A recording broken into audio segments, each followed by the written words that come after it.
Hey, this is Rocket Braid Surgeon, and we're looking at the 112. This is the Tier 8 Chinese Heavy Premium Tank released in patch 8.8.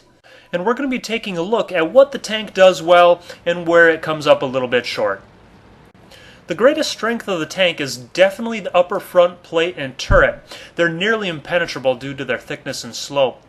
The Alpha is pretty good for a Tier 8 heavy tank at 390. Straight line speed is fairly decent as well. The low points to the tank are the penetration. The base round is at 175. The traverse isn't exactly nimble. The side armor is non-existent. And there are a couple issues with the gun handling. The gun has an aim time of 3.4, and even with a vertical stabilizer and gun laying drive, you're going to have a long aim time.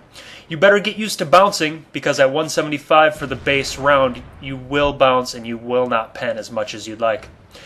The premium round is actually heat and has a penetration of 250, and that is a strong point of the tank. However, that will cut into your profitability quite a bit. The gun depression is neither exciting nor terrible. It's just enough to get the job done.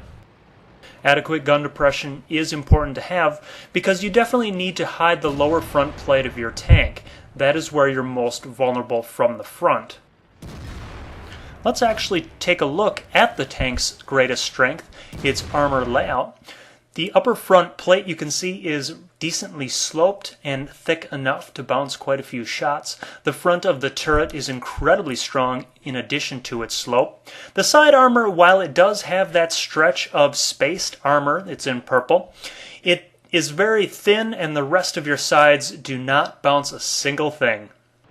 Normally, a tank with strong frontal protection is very good. However, this is a premium tank, and the goal with a premium tank is generally to make credits. If I wanted a tank that was going to bounce shots, I would just go and research the KV-4, which also has a much better gun that I wouldn't have to shoot premium ammo from all the time. Overall, I would rate the tank as borderline acceptable and no more than that. The difficulty is that you just can't make the amount of credits that you want to make due to the lackluster offensive firepower of the tank. And it's not unique enough to warrant a novelty purchase either, similar to the TOG 2 or the E25. Overall, I think I would just have to say pass on this one. Happy hunting.